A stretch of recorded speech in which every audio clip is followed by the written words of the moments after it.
There is a moment in every great movement when the tide finally turns, when a small band of rebels becomes an unstoppable army. 1 Chronicles 12 is that moment for King David. It starts with a trickle of defectors coming to him in the desert, day by day, until the text says, they became a great army, like the army of God. This is the story of how a kingdom was united, not just by politics, but by a covenant of loyalty. Our story opens not in a palace, but in the harsh wilderness.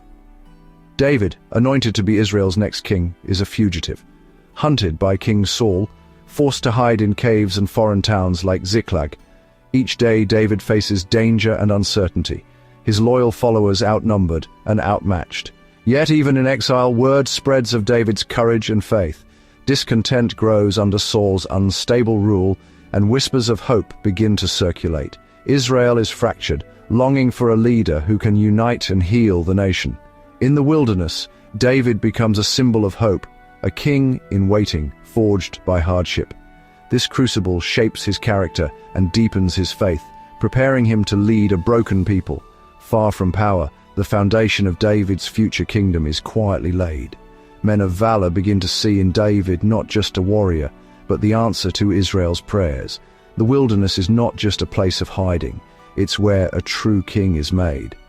David's journey from fugitive to king begins here, in the shadows, among the outcasts.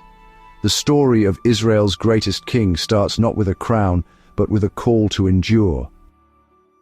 Into David's camp, elite warriors arrive, first from Benjamin, Saul's own tribe, risking everything to join David. Their skills are legendary, ambidextrous slingers and archers, men trained for war. Soon Gadite warriors come, fierce as lions, swift as gazelles, masters of shield and spear. Commanders from Manasseh defect, bringing experience and legitimacy to David's cause. Each group brings unique strengths, transforming David's band of outlaws into a formidable force. These men are more than soldiers. They are men of valor, drawn by faith in David's calling. Their journey is an act of faith, leaving behind old loyalties to build something new. Around David, the first stones of a new kingdom are set. These warriors' skills are unmatched, but it's their loyalty that truly sets them apart. David tests their intentions. If you come in peace, join me. If to betray, may God judge. Their answer is clear.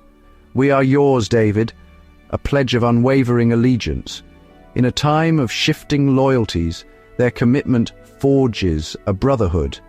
They fight, not for pay, but for a future and a king they believe in. Their trust gives David the confidence to lead and plan.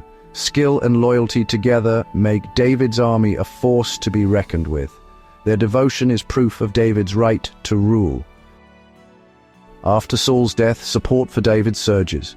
At Hebron, representatives from all 12 tribes gather, no longer secret defectors but a public national movement. The numbers are staggering, thousands from every tribe, united in purpose. What matters most is their spirit, and they come with undivided hearts to make David king. This is not politics, but joyful consensus, a nation ready to heal. For 3 days, they feast and celebrate, sharing food and fellowship. There was joy in Israel. A new era begins. The tribes, once divided, are now one family under a trusted leader. David's kingship is built not just on power, but on unity and trust. This is the true foundation of Israel's golden age. David's rise is more than history, it foreshadows a greater king, Jesus Christ.